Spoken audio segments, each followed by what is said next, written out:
So I just wanted to talk about a new feature in the upcoming version of gpvdm. I've recently added optical filters to the model. So previously we could do optical simulation. So for example, if we go to the File tab and click Optical Simulation, we can calculate the photon distribution in the device, the function of position and wavelength. We can calculate absorbed photons and generation rate and things like that.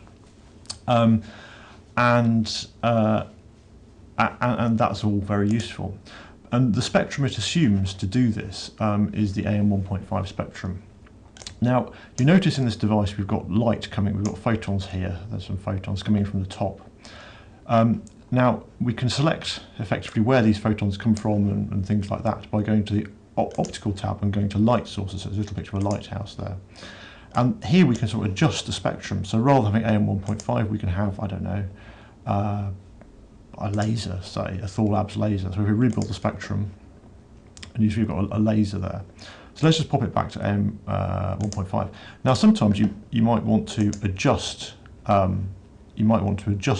spectra. So for example, you might have some absorbing glass on this side down here, or you might have some other artifacts in the atmosphere that you sort of want to compensate for. And you can do this by going to the Filters tab and adding a filter.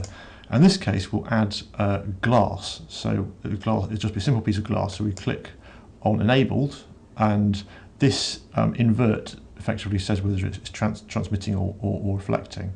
And it says we've got 1,000 decibels of attenuation, which is quite a lot. So let's have 1 decibel, which is an order of magnitude, and let's run that.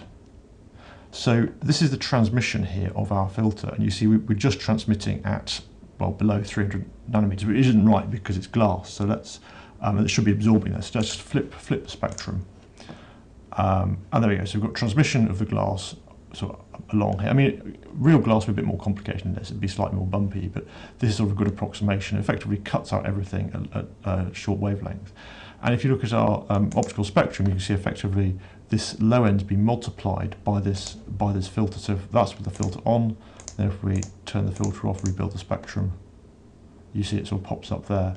And you can put any filter in here you want, or any amount of filters. And the filters are kept in the filter database. So here's the database tab.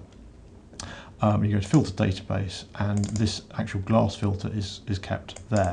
And you can you can import new filters by going from File and Import, and you can that's effectively it. So I just wanted to effectively show how to use optical filters to adjust the solar spectrum. Thanks very much.